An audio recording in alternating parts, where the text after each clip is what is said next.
ngồi xuống đây. Yêu bà đi. Cái này con thích nha, con thích nha. Con thích con nghe. Con nghe thôi, con nghe cô hát. Biết thương ai bây giờ? Cháu. Thế là xong cái thủ chỗ. Thương anh này.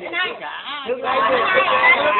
Ta đi thi chào ở huyện Tân Thành mà cá nhân viên được 200 chưa nói tập thể. Cái này là cô Hiệp. Cô trả cô Hiệp. Thôi nha, cái này này, thôi hai cậu thương cả. Làm gì lại con tội con lắm. Cho bà xin phép nha. Dạ. Uống nước với bà Loan. Uống nước với bà Loan đi. Về với các cháu nói xong rồi tôi lại thuốc nha. Nước thì em về thì anh chúc em mà xử lý. Rất hay. Giang mai miệt bắt em phải luôn. Em chơi cho mắt cho anh.